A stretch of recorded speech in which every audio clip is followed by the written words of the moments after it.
샬롬! 저는 137년 전 하나님께서 스크랜튼 선교사님을 통해 세우신 학교 이화여대 CCC 예배 총무로 섬기고 있는 권찬영 순장입니다. 추석은 다들 잘 보내셨나요? 맛있는 명절 음식도 많이 드시고 오랜만에 만난 가족, 친척들과 따뜻한 시간 보내셨겠죠? 저는 특별히 아직 하나님을 알지 못하는 친척들을 더 생각하고 기도할 수 있는 시간이었던 것 같습니다. 풍삼 독자 여러분들도 혹시 아직 하나님을 모르는 가족, 이웃이 있다면 포기하지 마시고 계속해서 중보하시길 바랍니다. 지금까지 느헤미야서가 성벽을 재건하며 겪는 외적 방해에 대한 것을 주로 다뤄왔다면 오늘 본문에서는 유다 백성 내부에서 일어나는 어려움을 다루고 있습니다.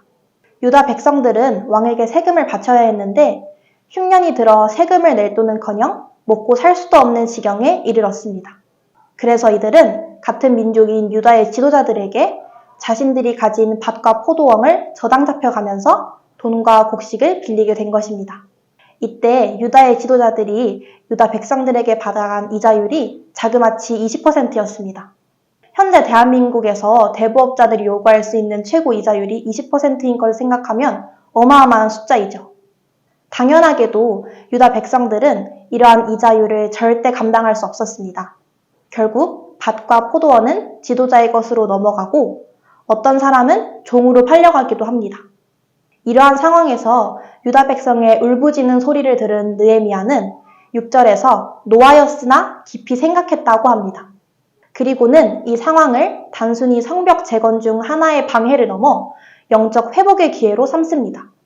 느헤미야는 유다의 지도자들에게 이방인의 손에서 도로 찾은 형제 유다 사람들을 다시 팔려고 하느냐고 꾸짖습니다. 그리고는 동족에게서 이자를 받지 말라는 율법을 따라 이자 받기를 그치고 꾸어준 것의 100분의 1을 돌려보내라고 담담히 명합니다. 오히려 받은 것을 돌려보내라는 어쩌면 지키지도 않고 싶은 명령이었음에도 유다 지도자들은 이에 대항하지 않고 그렇게 하겠다고 맹세하며 순종합니다.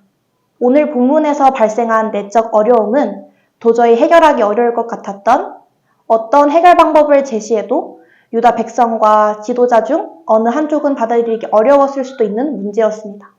하지만 하나님이 명령하신 율법을 근거로 해결할 때 오히려 전화위복, 영적 회복의 기회가 되었습니다.